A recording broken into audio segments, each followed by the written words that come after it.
금가락지의 인형. 아주 먼 옛날 어느 마을에 청옥이라는 여인이 살고 있었습니다. 청옥은 남편을 일찍 여의고 어린 아들 복동이를 홀로 키우며 살아갔습니다. 비록 나이는 조금 들었지만 청옥은 아름다웠기에 많은 남성들의 구원을 받았습니다. 하지만 청옥은 모두 거절하고 어렵지만 꿋꿋하게 아들을 키워나갔습니다. 그러던 어느 날 건장하고 훤칠한 소금 장수 한 사람이 마을에 왔습니다. 그의 이름은 봉달이었습니다. 봉달은 이 집 저 집을 다니며 소금을 열심히 팔다가 날이 저물어 청옥이 사는 집 문을 두드렸습니다. 이보시오, 주인 계십니까? 혹시 하룻밤만 묵고 갈 수 없겠습니까? 그러자 청옥이 나와 봉달을 맞이했습니다. 재워드리고는 싶지만 보시다시피 집이 좁아서 마땅한 방이 없습니다. 저희 집은 곤란할 것 같습니다. 그러자 봉달이 손을 내저으며 말했습니다. 걱정 마십시오. 저는 그저 소금이나 파는 소금 장수입니다. 방 윗목에 좁은 자리만 주시면 얌전히 묵고 가겠습니다. 청옥은 하는 수 없이 허락했습니다. 그리고 고단해 보이는 봉달에게 저녁상까지 차려주었습니다. 아니, 저녁상까지 주시다니 정말 고맙습니다. 폐를 끼쳐 죄송합니다. 하룻밤만 묵고 아침 일찍 떠나겠습니다. 아닙니다.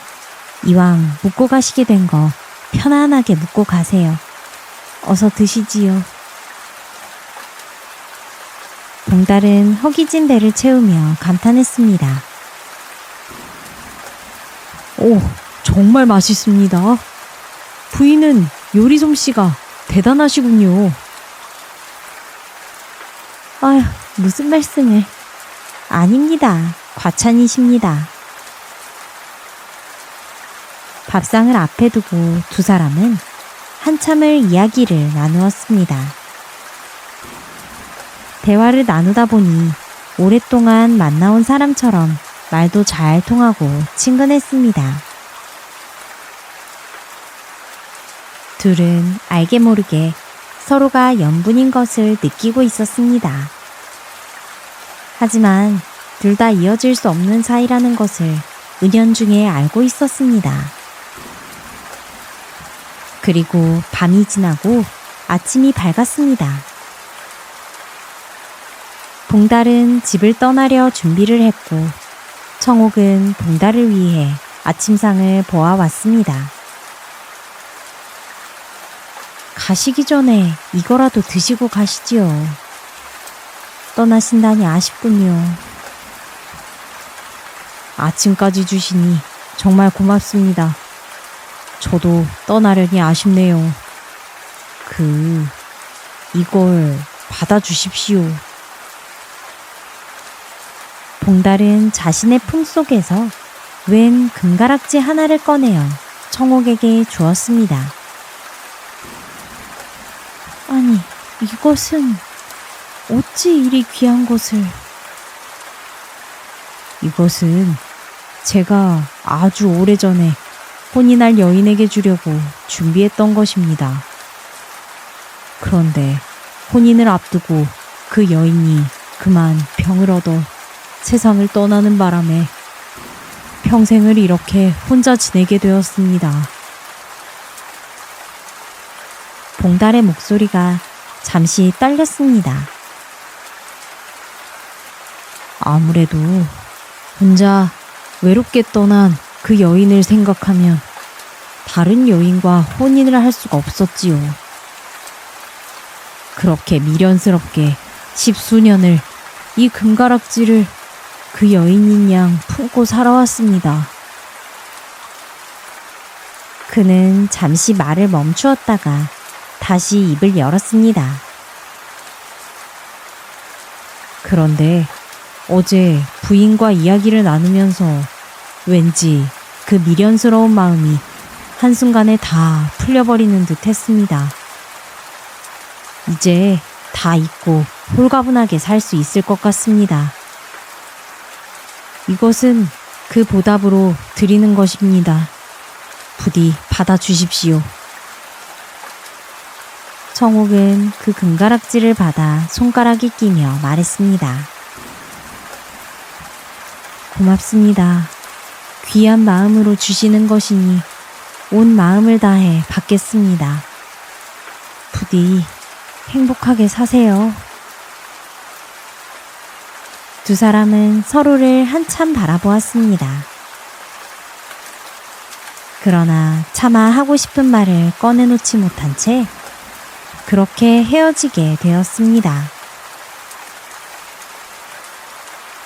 봉달이 떠나간 뒤 청옥은 그를 생각하며 매일 잠을 이루지 못했습니다.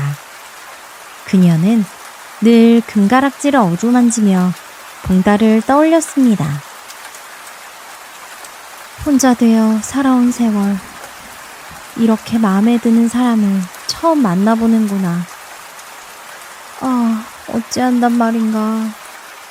이제는 만날 수조차 없는 사람인 것을.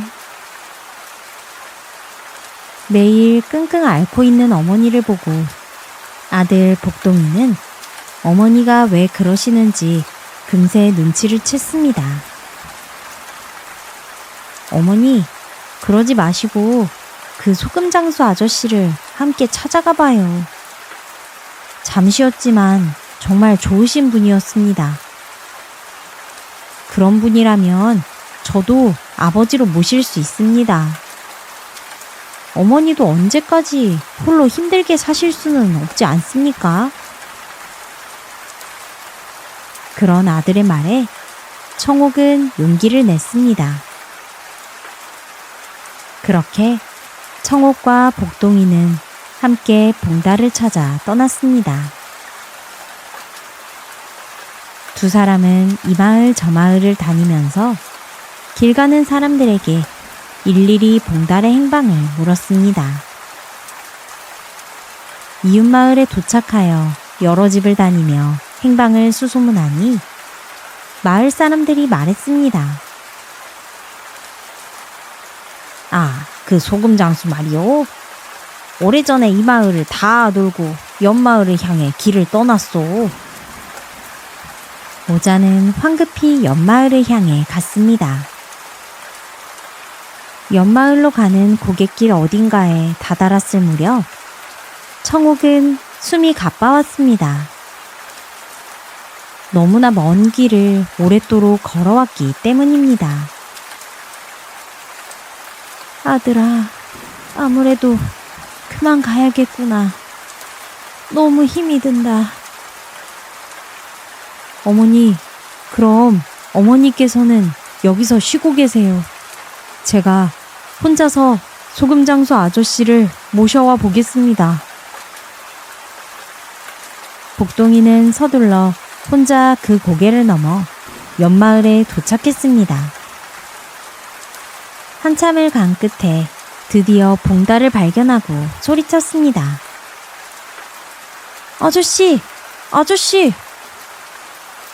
아니, 너는 그때 그 아이가 아니냐? 어찌 여기에 있느냐? 복동이는 봉달에게 그간의 이야기를 해주었습니다. 정말이더냐? 그렇구나. 나도 사실은 너의 어머니를 한순간도 잊지 못하고 매일 밤을 지새웠단다. 그래, 어서 가자꾸나. 두 사람은 열심히 달려 청옥이 있는 곳으로 향했습니다. 그런데 이게 웬일입니까? 고갯길 중턱에 도착하니 청옥이 그만 이미 숨이 끊어져 쓰러져 있었습니다. 너무나 먼 길을 무리하여 온 터에 기력이 쇠하여 그리 된 것이었습니다. 어머니! 어머니! 부인! 부인! 봉달과 복동이는 쓰러져 있는 청옥을 붙들고 슬픔의 눈물을 흘렸습니다. 두 사람은 비통해하며 청옥을 들쳐업고 근처의 양지 바른 곳을 찾아갔습니다. 그리고는 양지 바른 곳에 무덤을 만들기로 하고 가까운 마을에 가서 삽과 괭이를 가져다가 열심히 땅을 팠습니다. 그런데 무덤을 만들기 위해 땅을 파내려 가는데 중간쯤 가니 웬 누렇고 커다란 금덩이가 수북이 쏟아져 나왔습니다. 복동이는 슬픈 가운데 그리 많은 금덩이가 나오니 눈이 휘둥그레졌지만 곧 눈물을 흘리며 말했습니다. 어머니께서 살아계실 적에 이런 것들을 얻게 되었다면 더 잘 모실 수 있었을 텐데. 그러자 옆에 있던 봉달이 말했습니다. 이복의 복동이 어머님께서 마지막 가시면서 자네에게 주신 선물인가 보네. 너무 상심하지 말고 이것을 가지고 땅도 사고 집도 새로 장만하여 좋은 처자 만나서 살림 차리고 잘 살아보게나. 그것이 돌아가신 어머니를 잘 받드는 길이라네. 봉달은 금덩이들을 잘 챙겨 모두 복덩이에게 주었습니다. 하지만 복동이가 말했습니다. 아저씨, 어머니께서 아저씨를 찾으시려다 이렇게 금덩이를 얻게 된 것입니다. 또한 어머니를 보내드리는 길에 이리 힘을 보태주시어 함께 해주시다가 발견한 것이니 그 공을 제가 어찌 모른 척 하겠습니까? 절반은 아저씨께서 가지셔야 합니다. 아마도 어머니께서 아저씨에게도 선물을 남기신 것일 겁니다. 허허, 그런가? 그렇구만. 봉달은 복동이가 주는 금덩이를 받아들고는 하늘을 바라보며 눈물을 흘렸습니다. 그렇게 두 사람은 뜻하지 않은 금덩이를 얻게 되어 마을에 돌아가 땅도 사고 집도 새로 지어 잘 살게 되었습니다. 그 뒤 두 사람은 오래도록 마치 아버지와 아들처럼 가까이 지내며 서로를 돕고 살았습니다. 매번 청옥의 기일에는 함께 제사를 올리며 금가락지의 인연을 잊지 않고 오래오래 잘 살았다고 합니다.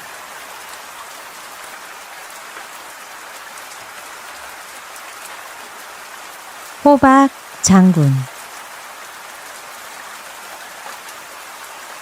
옛날 어느 마을에 다른 음식은 보통 사람처럼 적당히 먹는데 유독 호박이나 호박이 들어간 음식은 끝도 없이 잘 먹는 총각이 있었습니다. 호박이 보였다 하면 통째로 퍼먹기 일쑤였고 호박죽은 한 솥을 끓여 넣었다 하면 한 끼에 다 먹어치우고 호박떡도 한 시루를 다 먹고 호박국이면 하루에 몇 동이를 다 먹어내어 날마다 호박떡과 호박국만 해주라고 어머니께 졸라댔습니다. 그 청년의 어머니 아버지는 밭이란 밭에다 모두 호박만 심어서 그런 청년을 먹였습니다. 아이고 세상에 호박 농사만 짓다가 저 세상 가게 생겼슈. 그러게.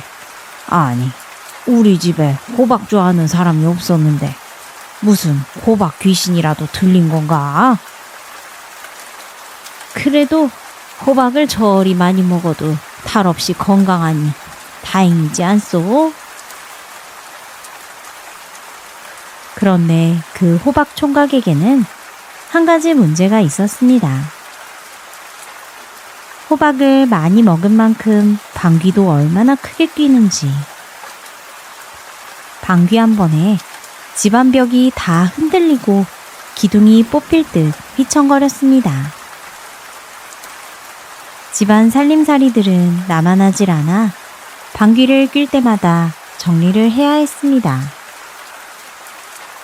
그런데 또 냄새는 어찌나 지독한지 그 냄새는 한나절이 되도록 없어지지 않아서 가족들은 코가 썩어 문드러질 지경이었습니다. 어쩌다가 이웃에까지 그 냄새가 퍼지면 이웃집에서는 제발 좀 방귀를 적당히 끼라고 화를 내곤 하였습니다. 여보, 안 되겠어요. 이제 우리 아들을 좀 내보냅시다. 나이도 먹을 만큼 먹었고 이제 자기가 먹을 것은 자기가 해다 먹어야지요. 그러게, 방귀 때문에 사람들하고 붙어 살기는 글렀고 어디 외딴 집에 집을 얻어줘야 되지 않겠소? 결국 어머니 아버지는 외딴 산골에 집을 얻어놓고 아들에게 말했습니다. 아들아, 이제 네가 알아서 네 먹을 것을 해먹고 네 앞가림을 하도록 해라. 너의 집은 저기 산골에 얻어두었으니 거기서 살고. 그렇게 집에서 쫓겨난 호박총각은 집이 있으나 먹고 살 돈도 없고 음식도 없으니 마을 이곳저곳을 돌아다니며 일을 해주었습니다. 그러고는 돈은 필요 없으니 호박떡과 호박국을 해달라고 했습니다. 그러니 돈이 들지 않아 사람들이 처음에는 너무 좋아했습니다. 너도 나도 이 호박총각에게 일을 시키고 싶어 했습니다. 일도 잘하는 데다 돈도 안 받고 호박떡과 호박국만 해달라 하니 다들 횡재라 생각했습니다. 하지만 아무도 이 호박총각의 비밀을 알지 못해서 그랬던 것입니다. 그리고 그것은 얼마 가지 못했습니다. 곧 야단이 났습니다. 이 호박총각이 달라는 호박이나 호박국, 호박떡의 양은 상상을 초월하였습니다. 호박국을 가마솥 가득 끓여줘도 혼자 다 먹고 더 먹지 못해 안달이었기 때문입니다. 게다가 밤이 되면 바깥방에서 쾅 하는 소리가 나면서 벽이 흔들흔들하고 지붕에서 가루가 떨어져 집이 무너지는 줄 알고 밖으로 나가보면 구리디 구린 냄새가 바깥방에서 회오리 바람처럼 나오면서 속을 메스껍게 하였습니다. 바로 이 호박총각이 뀐 방귀 때문이었습니다. 사람들은 그 호박총각의 무시무시한 방귀 맛을 몇 번 보고는 호박총각을 쫓아내기 시작했습니다.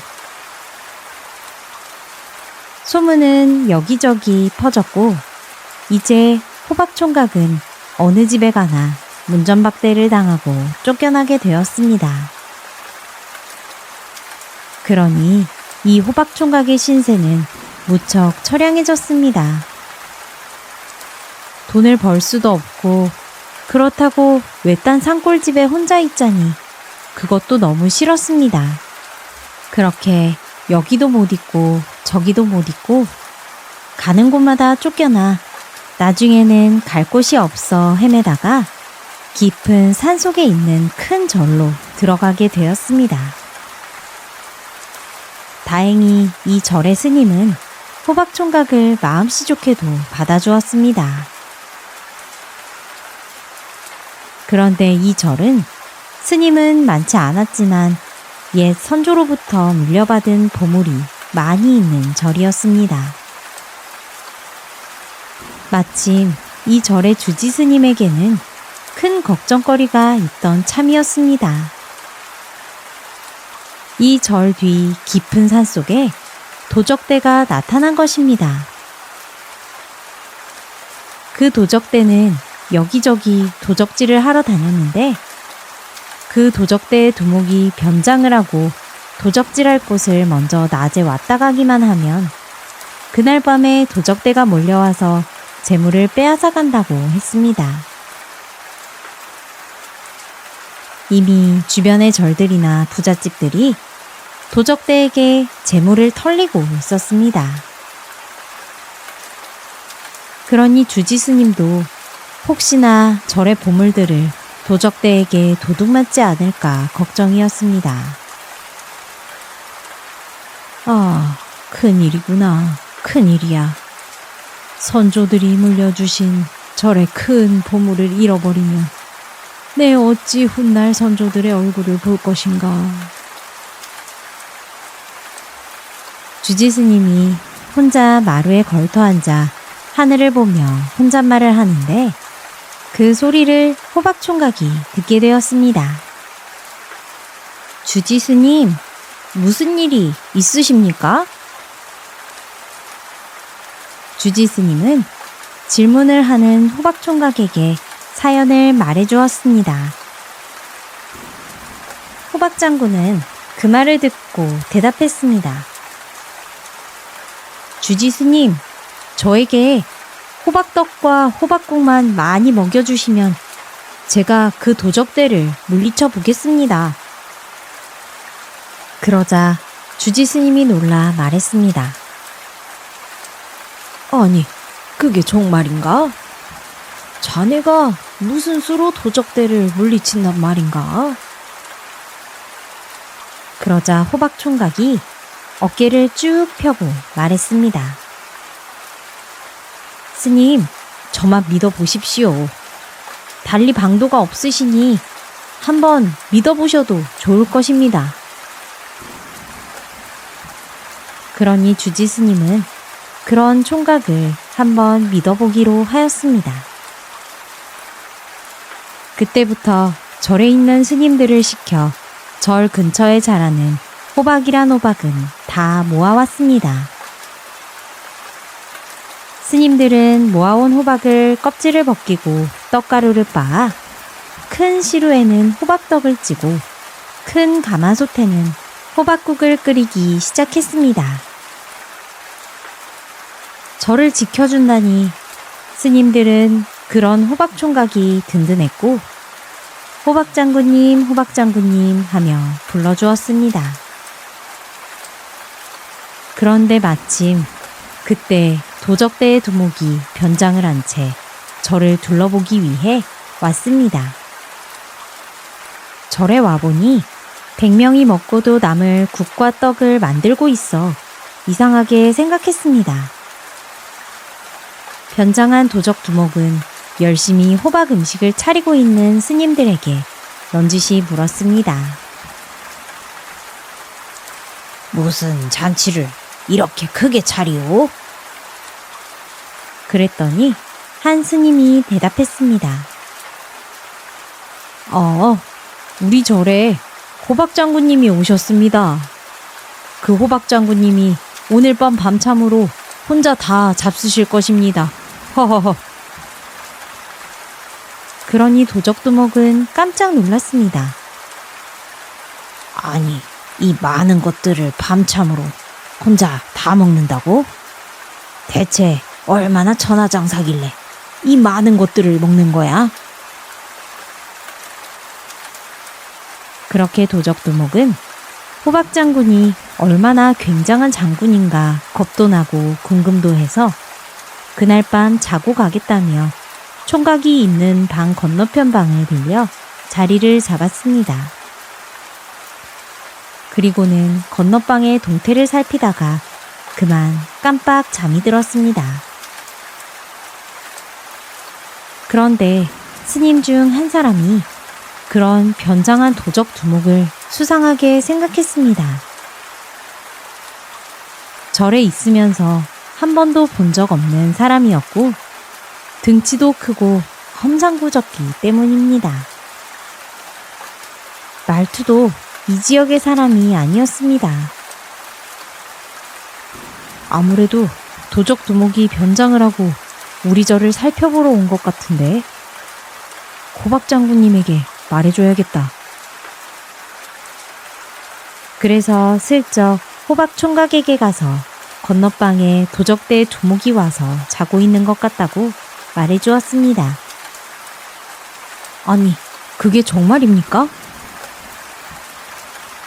호박 총각은 도적 두목을 속여 혼내주기로 마음먹었습니다. 그렇게 큰 호박 한 개를 두 손으로 번쩍 들어 자고 있는 도적 두목의 이마를 내리치고는 얼른 호박을 방문 밖에 던져버리고 시치미를 뚝 떼고 앉아 말했습니다. 이보게, 친구, 떡 좀 드시오. 도적 두목은 자다가 머리에 커다란 호박이 떨어지니 머리가 너무나 아파 벌떡 일어났습니다. 아니, 무슨 야밤에 떡을 먹으라는 거요? 그랬더니 호박 총각이 나는 호박 장군이라 하오. 그런데 당신 이마가 얼마나 돌멩이같이 딱딱한지 내가 손끝으로 톡 쳤는데 내 손끝이 아프구려 하였습니다. 도적 두목은 깜짝 놀랐습니다. 아니, 이 호박 장군이 손끝으로 툭 건드린 것이 이렇게나 아프다고? 과연 호박 장군이야 하고 생각했습니다.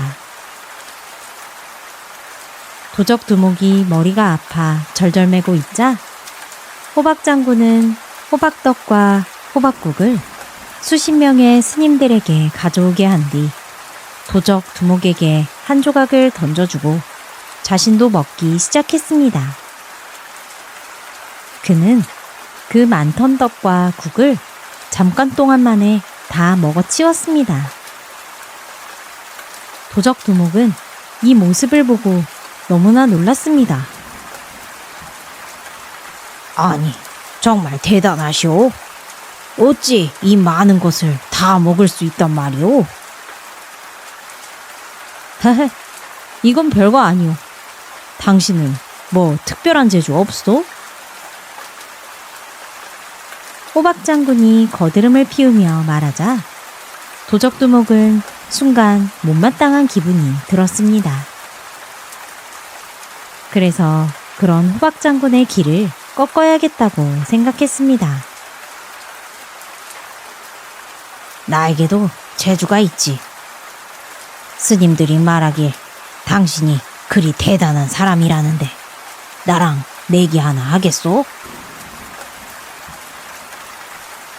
도적 두목이 내기를 청하자 호박 장군은 흔쾌히 내기를 받았습니다. 그 내기는 매일 이 절 뒷마당에 돌로 성을 쌓는 것이었습니다. 7간 길이의 성을 쌓되 먼저 쌓는 사람에게 늦게 쌓은 사람의 목을 베어 바치기로 하였습니다. 그렇게 두 사람이 내기를 하기로 하고 다음 날이 되었습니다. 호박 장군은 밤 늦게까지 호박 음식을 잔뜩 먹고 방귀를 뀌지 않고 참아두었습니다. 그때였습니다. 드디어 도적 두목이 도적대를 데리고 절에 왔습니다. 성 쌓기 내기를 하기 위해서였습니다. 그런 도적대를 보며 스님들은 놀랐습니다. 아니, 도적대다. 이럴 수가. 우리 절에 도적대가. 도적 두목이 앞장서서 있다가 외쳤습니다. 하하, 나는 여기 내기를 하러 왔다. 호박 장군은 나와라. 성 쌓기 내기를 하자. 좋다. 시작하자. 약속은 꼭 지켜야 할 것이야. 그렇게 도적두목과 호박 장군의 내기가 시작되었습니다. 호박 장군이 성을 한참 쌓다가 보니 옆에 도적두목은 벌써 자기보다 2자 정도는 더 높이 성을 쌓고 있었습니다. 부하들이 슬쩍슬쩍 먼 데서 돌을 옮겨다 가깝게 놓아주고 있었기 때문입니다. 그것을 알게 된 호박 장군은 화가 났습니다. 하지만 그냥 못 본 척하고 성을 계속 쌓았습니다. 하하하, 호박 장군이라 대단한 장군인 척 하더니 별거 없구만. 도적두목은 자기보다 성을 낮게 쌓고 있는 호박 장군을 보며 속으로 비웃었습니다. 얼마 뒤 2사람은 성을 거의 다 쌓았습니다. 도적두목은 호박 장군보다 더 높이, 더 튼튼히 잘 쌓았습니다. 역시 우리 두목님 최고야. 이제 저 호박 뭐시기인지 하는 녀석은 목 없는 귀신이 되겠구만. 도적대들이 신이나 떠들어댔습니다. 그 모습을 본 스님들은 얼굴이 파랗게 질려버리게 되었습니다.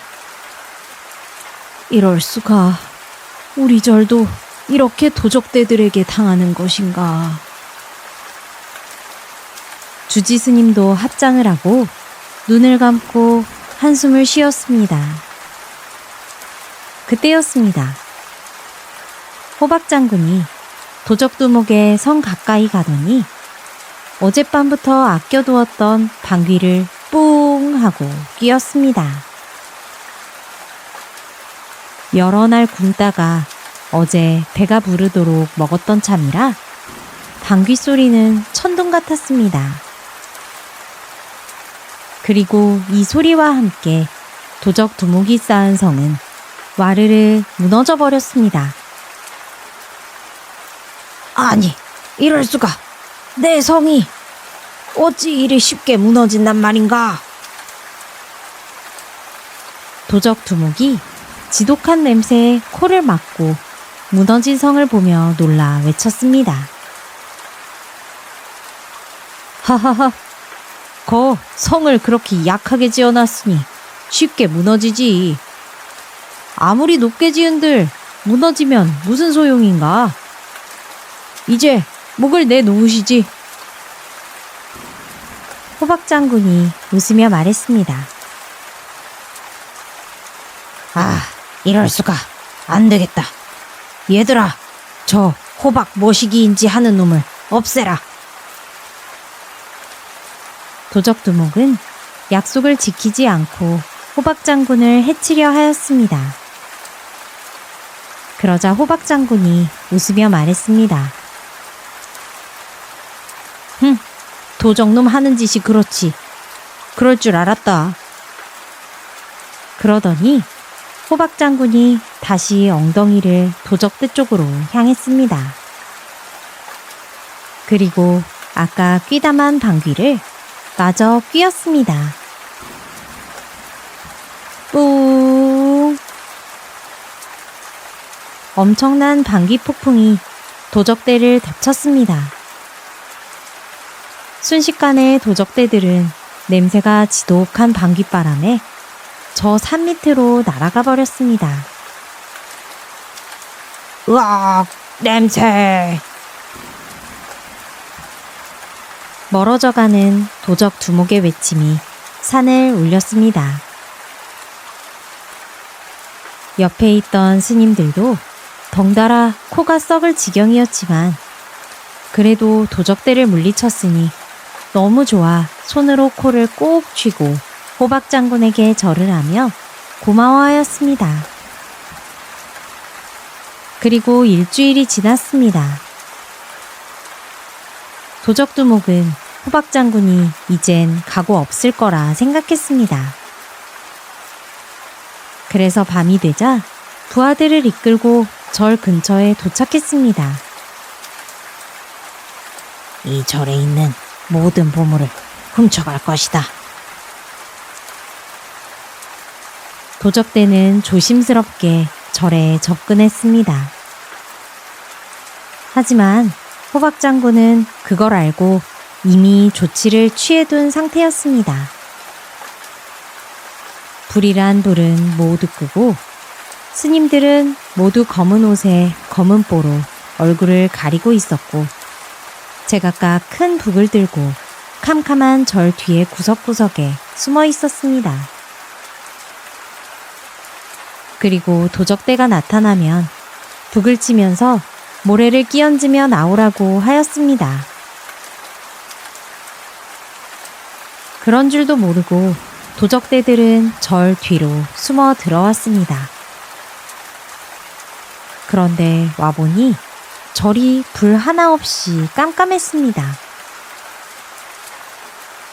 아유, 두목, 아무것도 안 보여요. 아야, 이거 뭐냐?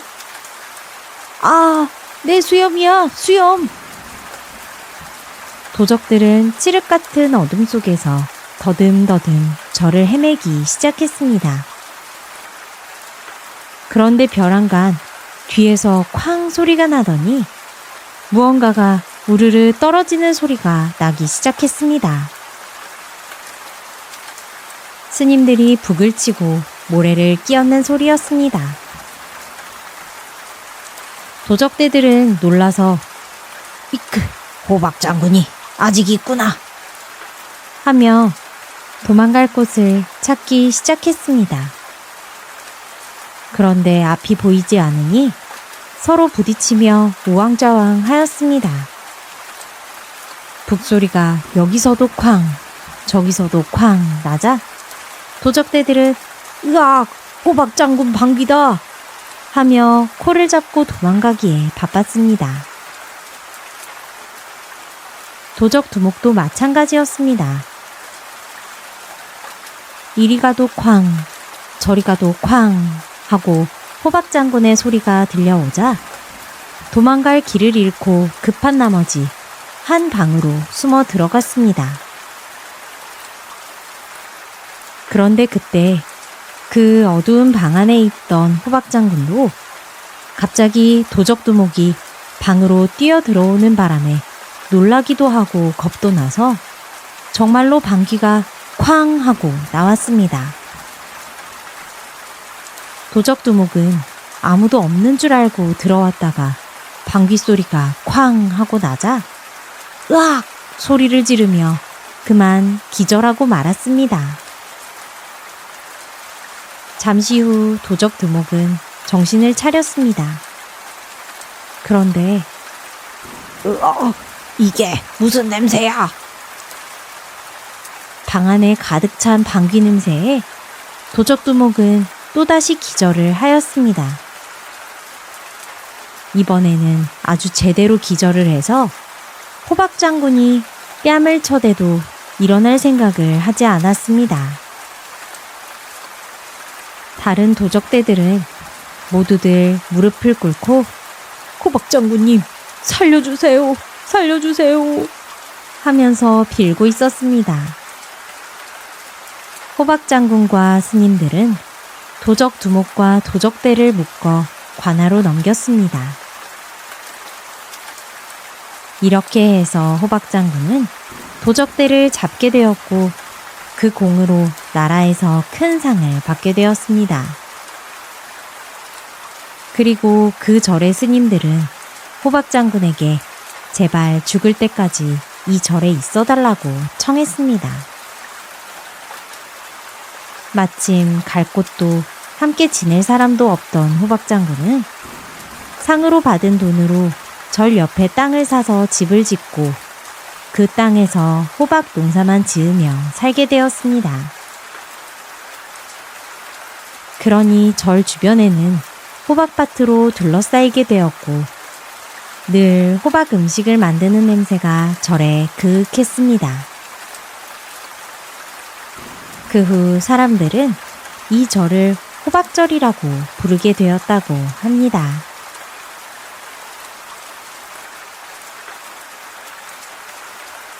도깨비의 선물. 아주 먼 옛날 어느 산골 마을에 성보라는 남자가 살고 있었습니다. 성보는 늙으신 어머니와 12명의 자식들을 거느리고 살았습니다.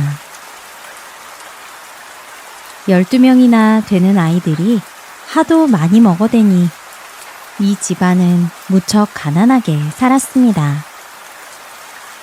거기다 나이 많으신 노모를 모시고 살았는데 이 어머니는 자식들과 손주들에게 먹을 것이 생기면 늘 양보하며 자신은 굶다시피 하니 점점 말라갔습니다. 하루는 성보가 어머니께서 주무시는데 날이 추우니 이불을 잘 고쳐 덮어드리려고 다가갔습니다. 그런데 늙으신 어머니가 잠결에 잠꼬대를 하는 것이었습니다.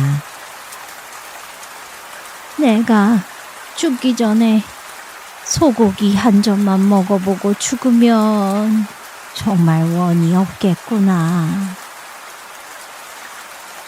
어머니의 잠꼬대를 들은 성보는 가슴이 찢어지는 듯 했습니다. 자신의 능력이 부족하여 어머니를 매번 굶기고 그런 소박한 소원조차 들어드리지 못하는 자신의 신세가 한탄스러웠습니다. 그렇게 매일 죄인 같은 심정으로 지내다가 하루는 큰 결심을 하게 되었습니다. 그래, 어머니께서 사실 날도 얼마 남지 않으셨는데 사정이 어렵다 하더라도 소원 한번 이뤄드려야 되지 않겠어? 성보는 며칠 동안 쉬지 않고 나무를 하며 품을 팔아 돈을 차곡차곡 모아갔습니다. 그렇게 10수일을 모아 드디어 고기를 살 만큼 돈이 모이자 성보는 읍내의 장터로 나갔습니다. 드디어 어머니께 드릴 고기를 살 수 있게 되었어. 오랜만에 돈을 들고 장터에 간 성보를 보고 친구들이 여기저기서 반갑게 인사해 주었습니다. 친구들은 가난하고 힘들게 사는 성보의 사정을 알고 있던지라 이것저것 먹을 것을 사주었습니다. 한 친구는 주막에 성보를 데리고 가서 점심을 사주고 술도 권했습니다. 허허, 이보게. 자식을 12이나 키우려니 장터에 한번 나와보기도 힘든 게로구만. 그래, 정신이 하나도 없다네. 우리 부인도 그렇고 어머님도 참으로 매일 고생이시지.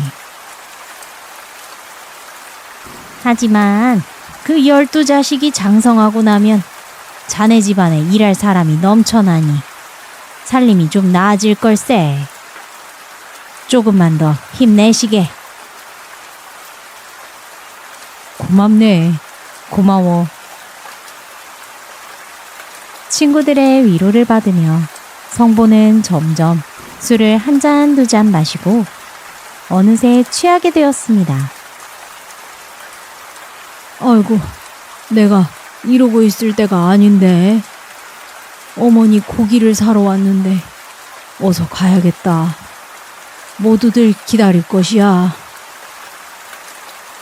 술에 잔뜩 취했지만 성보는 정신을 차리고 푸줏간으로 향했습니다. 그리고 열심히 모은 돈으로 소고기를 한 근 사서 잘 싸서 막대기에 매달고는 고개를 넘어 산중턱의 자기 집으로 향했습니다. 아이 머리야, 낮술에 취하면 부모도 못 알아본다던데 이거 정신이 오락가락 하는구만. 큰일이다. 정신 똑바로 차리고 가야겠구나. 비틀비틀 하면서도 어머니께 고기를 먹여드리겠다는 일념으로 정신줄을 부여잡고 열심히 길을 걸었습니다. 하지만 평소보다 걸음이 많이 느려진 터라 어느새 날이 어둑어둑해지기 시작했습니다. 아이고 이런, 벌써 어두워지다니. 이거 큰일이구나. 괜히 오싹하고 뭐가 나올 것 같고 무서운데. 그런데 갑자기 성보의 뒤에 뭔가 나타나는 듯 하더니 막대기에 매달아 놓은 고기를 낚아채서는 도망을 쳤습니다. 우와, 뭐야, 내 고기. 성보는 순식간에 봉변을 당하고 그 도망치는 것을 쫓아갔습니다. 하지만 어찌나 빠른지 순식간에 멀어져 가기만 했습니다. 얼핏 달려가는 이상한 형체를 보니 상반신은 보이지 않고 하반신만 매우 긴 사람이었습니다. 아니, 저것은 도깨비로구나. 이럴 수가. 몇 날 며칠 고생해서 간신히 얻은 고기를 도깨비에게 빼앗기다니. 성보는 그렇게 터덜터덜 집으로 돌아왔습니다. 그런데 집에 돌아와 보니 자기가 샀던 그 고기 보따리가 마당에 널브러져 있고 그 옆 마루에서는 어머니가 앉아서 그 고기를 날로 허겁지겁 먹고 있는 것이었습니다. 아니, 이게 어찌 된 일입니까? 어머니는 그런 아들을 반갑게 보고는 어떻게 된 일인지 말씀해 주셨습니다. 밖에 이상한 소리가 나서 나와보니 마루에 뭐가 올려져 있길래 뜯어보았고 그 안에는 그렇게 소원하던 소고기가 들어있어 너무나 좋아서 이렇게 먹고 있었다는 것입니다. 그렇게 모자간에 이 일에 대해 이런저런 이야기를 나누다가 기분 좋은 마음으로 잠자리에 들게 되었습니다. 성보는 고기를 도둑맞고 마음이 상했었는데 어머니께서 그 고기를 드실 수 있어서 다행이라고 생각했습니다. 한편으로는 도대체 그 고기가 어쩌다 집으로 오게 되었는지도 무척 궁금했습니다. 어느덧 다음날 아침이 밝았습니다. 성보가 눈을 비비며 마당에 나가보니 마당에 웬 쌀가마니에 소고기에 돼지고기까지 수북이 쌓여있는 것이었습니다. 별 이상한 일이 다 있구나. 성보는 의아해하며 분명히 누군가 집을 잘못 알고 가져온 것으로 생각했습니다. 우리 집에 이런 것이 올 일이 없는데. 남의 것을 함부로 손대서는 안 될 테니 주변 이웃들에게 물어봐야겠다. 성보는 마을 집집마다 돌아다니며 누가 혹시 쌀과 고기를 받아야 하는데 못 받은 사람이 있는지를 알아보았습니다. 그런데 아무도 그런 사람이 없다고 하니 답답할 노릇이었습니다. 성보는 늦은 밤이 되어서야 집에 돌아올 수 있었고 결국 이 음식들의 주인을 찾지 못하고 마당에 그대로 둔 채 잠자리에 누웠습니다. 아무래도 내일은 관아에 가서 말을 하고 음식들을 관아에 가져다 놔야겠어. 성보는 그렇게 생각하고 잠자리에 들었습니다. 그런데 갑자기 어머니가 자다 말고 벌떡 일어나더니 옆에서 자고 있던 성보를 마구 깨워댔습니다. 얘야, 일어나 봐라. 어서 일어나 봐. 어머니, 무슨 일이세요? 이 꼭두 새벽에. 아니, 글쎄 말이야. 어머니는 자신의 꿈 이야기를 성보에게 해주었습니다. 자신의 꿈에 어떤 도깨비가 하나 나타나서는 이렇게 말했다는 겁니다. 이보시오. 나는 엊그제 당신의 아들에게 고기를 빼앗아 갔던 도깨비입니다. 내가 가만 보니 당신 아들이 하도 효자여서 너무나 감동을 했소. 그래서 앞으로 당신 집에다가 먹을 것들을 넉넉하게 가져다 줄 참이니 그런 줄 아시오. 성보는 그제야 자신의 고기를 채간 것이 그 도깨비인 것을 알고 박수를 치며 좋아했습니다. 하하, 그러니까 그때 그 도깨비님이 어머니께 더 일찍 고기를 가져다 드리려고 고기를 가져간 것이로군요. 그런 줄도 모르고 어찌나 걱정을 했던지 참으로 다행입니다. 어머니와 아들은 서로 꿈 이야기를 더 하며 한참 좋아하다가 다시 잠이 들었습니다. 다음날 아침 눈을 떠보니 마당에 또다시 쌀과 고기들이 놓여져 있었습니다. 그 이후로도 쌀과 고기가 떨어질만 할 때면 도깨비가 그 집 마당에 쌀과 고기들을 놓고 갔습니다. 그렇게 지극정성 효자의 노력은 도깨비를 감동시켜 집에 12자식들이 장성할 때까지 먹을 걱정 없이 잘 살게 되었다고 합니다.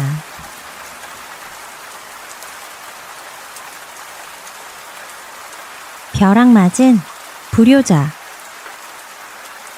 아주 먼 옛날 어느 마을에 처자식과 함께 늙은 부모를 모시고 사는 한 사내가 있었습니다. 이 사내는 자기를 낳아준 부모보다는 오직 처자식만을 위하여 살아갔습니다. 부모에게는 쌀 한 톨도 아까워하면서 자기 마누라와 자식들에게는 세상에 아까울 것이 없을 정도로 다 해주었습니다.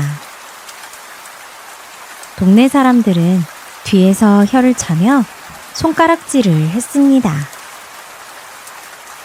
에이, 저 사람 좀 보게. 늙으신 부모는 내팽개치고 처자식만 떠봤더니 참으로 한심하지 않은가? 저런 불효자가 어디 있나? 하늘이 가만두실까? 하지만 그 사내는 아랑곳하지 않았습니다. 하루는 이 사내가 마루에 앉아 있는데 부인이 옆에 앉아 조용히 읊조렸습니다. 여보, 생선이나 구워 먹었으면 좋겠네요. 그러자 불효자는 벌떡 일어섰습니다. 그래? 네, 당장 나가서 강가에서 고기를 잡아오지. 그는 어망과 작사를 챙겨 고기를 낚을 채비를 다 하고는 곧장 강으로 향했습니다. 강가에서 한참을 고기를 낚으려 했지만 이상하게도 고기가 한 마리도 보이지 않았습니다. 아니, 이게 무슨 일이지? 왜 고기가 안 보이는 거야? 잠깐 쉬었다가 고기가 나타나면 잡아야겠구나. 그렇게 잠시 쉬다가 다시 물속으로 들어갔습니다. 아내가 집에서 고기를 기다리고 있을 생각을 하니 마음이 급했습니다. 빨리 한 마리라도 잡아야 우리 마누라한테 고기를 먹일 수 있을 텐데. 그리고 드디어 고기 한 마리를 낚아 올렸습니다. 그것도 아주 큰 대어였습니다. 하하하, 이야, 크다 커. 이 큰 놈은 우리 마누라 줘야지. 큰 대어를 통에 옮겨둔 그는 신이 나서 다시 고기를 잡았습니다. 이번에도 또 고기가 잡혔습니다. 하하, 잘 잡히는구나. 이 두 번째는 우리 아들놈 줘야지. 그리고 세 번째 고기를 잡고는 외쳤습니다. 세 번째는 우리 딸내미 줘야겠구나. 그는 노래까지 불러대며 고기를 잡아댔습니다. 그리고는 네 번째 고기를 잡고서는 말했습니다. 오, 이건 내 것이다. 이쯤 되면 많이 잡은 것 같은데 하나만 더 잡아볼까? 그렇게 다섯 번째 물고기까지 잡았습니다. 그런데 이 고기는 영 비실비실하고 살도 없어 보였습니다. 에이, 뭐야. 이건 별로네. 그래, 이건 우리 아버지 어머니나 드려야겠다. 그렇게 5마리 물고기를 잡은 불효자는 흥겹게 집으로 돌아갔습니다. 그가 기분 좋게 걸어가고 있는데 갑자기 난데없이 웬 강풍이 몰아치기 시작했습니다. 오, 이게 무슨 바람이야? 불효자는 물고기가 든 통을 잔뜩 끌어안고 꾸역꾸역 바람을 헤치며 걸었습니다. 그런데 바람은 점점 더 거세졌습니다. 오. 그는 그 바람에 그만 떠밀려 날아가 버렸고 마을 뒷산 절벽 사이의 틈바구니로 떨어지고 말았습니다. 절벽 틈에 낀 그는 아무리 빠져나오려고 용을 써도 빠져나올 수가 없었습니다. 아니, 세상에, 이를 어쩐다. 나는 꼼짝없이 여기서 죽는 것인가? 살려주시오. 살려줘요. 그가 고래고래 소리를 지르니 다행히 마을 사람들이 그 소리를 듣고 달려왔습니다. 아니, 이보게. 자네 왜 거기에 껴있는 건가? 기다려보게. 참, 별일이 다 있구먼. 그때였습니다. 갑자기 하늘에서 천둥번개가 요란하게 쳐대고 광풍이 또다시 불기 시작했습니다. 콰르릉 쾅. 어이구, 세상에. 이보게. 이따가 다시 오세. 도망가자. 사람들은 그를 구하지 못하고 집으로 급히 도망쳤습니다. 계속해서 천둥과 번개가 내려쳤고 결국 그는 산속 절벽에 낀 채로 벼락을 맞아 기절하고 말았습니다. 천둥 번개가 그치고 나서 마을 사람들이 산 절벽 틈바구니에서 간신히 숨만 붙어있는 그를 끌어냈습니다. 벼락을 맞고 벌벌 떨며 고통스러워하는 그를 보며 사람들은 혀를 찼습니다. 아이고, 그러게 부모한테 그렇게 불효하더니만 하늘에서 그 죄를 물은 게지. 불효한 죄로 벼락을 맞은 것이오.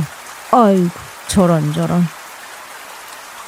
자식이 부모를 섬기지 않으면 하늘이 가만두지 않는다더니 정말 이로구나. 마을 사람들은 이런 불효자가 벼락을 맞은 것을 보고는 모두 불효를 하면 하늘이 큰 벌을 내린다는 것을 깨달았습니다. 그 뒤로 마을 사람들은 자신들의 부모에게 더욱더 효도했다고 합니다. 벼락을 맞은 불효자도 몸을 회복한 뒤 그동안의 불효를 깊이 뉘우쳤습니다. 아버지, 어머니, 그동안 불효막심했던 이 자식을 용서해 주십시오. 이제부터는 부모님을 하늘같이 섬기며 살겠습니다. 그는 눈물을 흘리며 부모님께 큰 절을 올렸습니다. 그 뒤로 불효자는 평생 부모님께 극진히 효도하며 잘 모시고 살게 되었다고 합니다.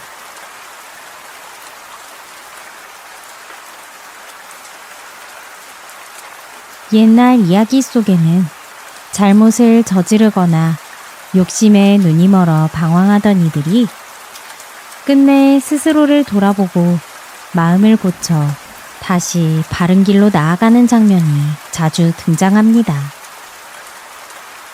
그 모습이 단순한 교훈으로만 다가오지 않는 이유는 우리 삶도 늘 그런 선택의 갈림길 위에 있기 때문이겠지요. 사람이 완벽해서가 아니라 부끄러운 순간을 알아차리고 발걸음을 돌릴 용기가 있기 때문에 다시 좋은 사람이 될 수 있는 것처럼 옛 이야기 속 주인공들도 실수 끝에 비로소 더 단단해지고 더 깊어진 마음을 갖게 됩니다.